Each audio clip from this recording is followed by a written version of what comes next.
Wow, that is such a beautiful sunrise.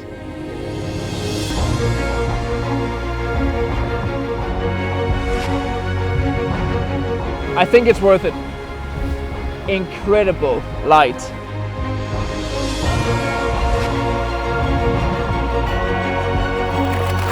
I'm literally on top of the world.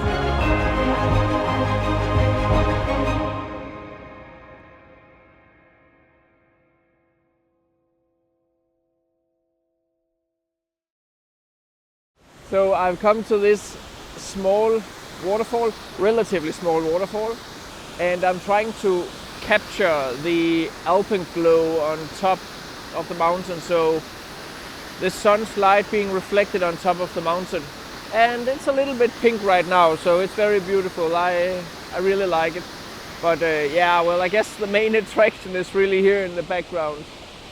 That sunrise is just so beautiful. Sadly, I'm just at a location where I can't really use it optimally.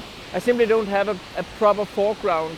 I'm just close to Stocksness, and in this direction at this time of year there's not really much going on. So I figured that I would wait for the sun to come up and throw its light on my subject instead. That is one way to go around it. Sadly, from what I can see, there is a thin layer of clouds just down by the horizon. So I'm not sure I'm getting the effect I want. Yeah, let's hope. Right now, at least the sunrise in that direction there just looks fantastic. Very beautiful.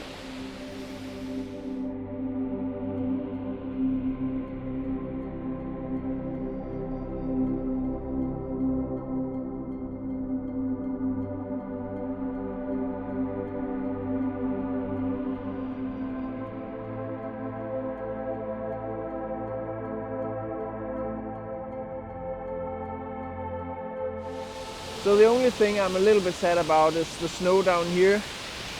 And yeah, well, I can remove it in post, and I probably will remove it in post. It's one of the main reasons why I usually don't recommend people to go to Iceland during spring, because there's quite a lot of melting snow around. It can be beautiful, but in most scenes like this one here, it doesn't really work. We're in the end of February right now, so if there's not much more snow coming in this winter, this will be gone in a couple of weeks, and then it's no problem. So yeah, well, you can't never really know when it comes to Iceland. It's just always about statistics. Is it a good time to go for Northern Lights at this time of year? Definitely. Is it a good time to go for landscape photography at this time of year? It's always a good time to go for landscape photography. The sun and the angle of the sun changes quite a lot throughout the year. But each season comes with different features, so it utterly depends on what you actually want. During summer, the sun doesn't really set, so you have light all day, no northern lights. During winter, you have a lot of night. You have golden hour the entire day. It sounds optimal, but winter is cold. Some of the melting snow can be distracting. There's a lot of reasons why you might want to consider autumn, in my opinion, which is the best time of year to go to Iceland because of all the beautiful autumn colors and the 50% day night, and you don't have like melting snow all over the place. So if you really want to go to Iceland for the first time and want the best out of it, I would suggest going in the end of September and into like middle October. That's usually where the autumn colors are at their finest. So in regard to settings, it's actually super simple. Right now I'm in aperture priority. I shoot at about 21mm f10. And yeah, well, aperture priority, so I'm just letting the camera decide the shutter speed. I have underexposed a little bit as to not overexpose the background mountain. They seem to be close to clipping because of obviously the light. So I'm just like taking one shot for the background, and then I'm taking one shot for the foreground, just to have everything in focus, and I will focus tag it afterwards. So it's actually fairly simple. But right now the mountains are really getting some sun and lighting up. It's not pink anymore, but it's still like beautiful golden light. So I'm not entirely sure if I actually prefer this one or I prefer the pink one. That's one of the things that you have to look at it in post. Just keep shooting through sunrise and you can always choose your favorite when you come back to the computer.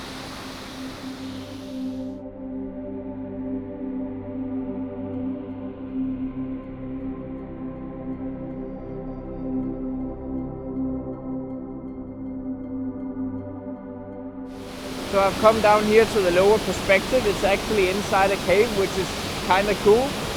And yeah, it's still the snow here in the background, which is a little bit annoying. I would have liked to have the 3 waterfalls not obscured, but yeah, well, you can't get everything.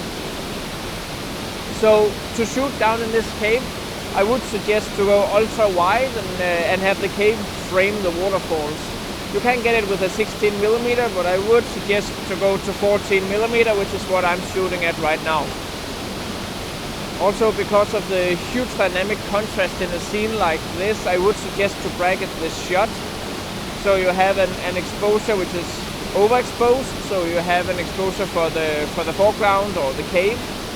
And then you have a couple of exposures for the background, one for the sky and one for the waterfalls. Also, I would suggest to shoot at around f11, and well, I'm still in aperture priority, so I'm just letting the camera decide my shutter speed. It still is like 1/4 of a second, so it actually works out pretty well to smooth out the water as I want it to.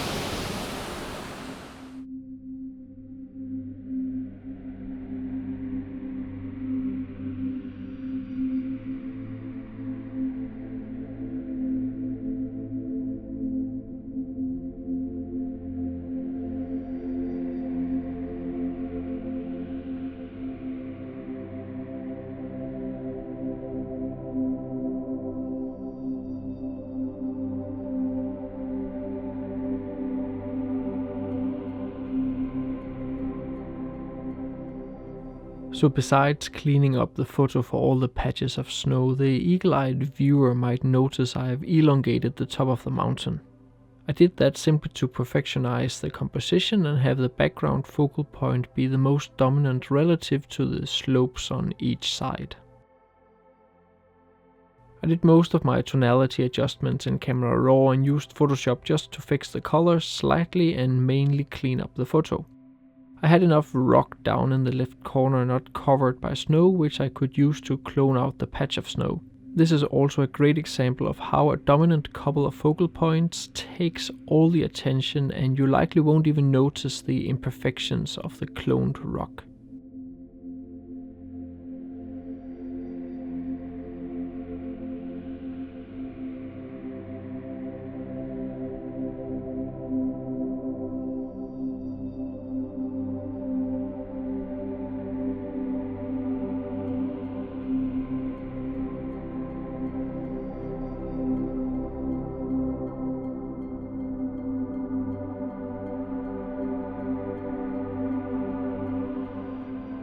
The shot I got from the lower section turned out surprisingly well considered this is actually only a single exposure.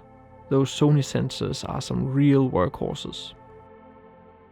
As with the previous photo, I made the initial adjustments in Camera Raw and then went on to Photoshop.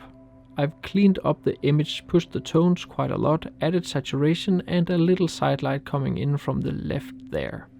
Overall, I actually think the editing of the photo turned out really great, but, and it's a big but, I really don't like that big pile of melting snow right in the middle of the photo there. In this case there is no chance for me to remove it as it affects the rear waterfall and the amount of cliff is not enough to clone it out without it looking weird. The pile of snow takes most of the attention of the photo, and as I wanted it to be about the waterfalls, there's a huge conflict of attention. So to find this location, you simply just drive through the tunnel, which is close to Stokksnes, drive towards Eystrahorn, which I have showed before, and in the second valley, or third valley, I will throw up a map. After the tunnel, You just drive in, there's a small road, and I would suggest to at least have like medium-sized 4x4 car to get in here. Else just park a bit further down the road, and then you just hike the last 300 meters or so, and there it is. Super easy to find. So if you want to join me and maybe another guide on a workshop here in Iceland, I have links down below to the workshops I'm going to do in November and maybe in January, but also in February. If workshops are not for you and you want to go on your own, I have a digital map covering all the locations I've covered in my videos. I've even added a few suggestions for budget accommodation. It's easy to use with Google Maps, and I'm updating it each time I visit a new location. So thank you so much for watching. I hope you enjoyed this video, and I hope I clarified why I suggest people who come to Iceland first and who always ask me when should they come is to go in the autumn. In my opinion, that's where you get most bang for the buck. So as always, I would highly appreciate both a like and a comment.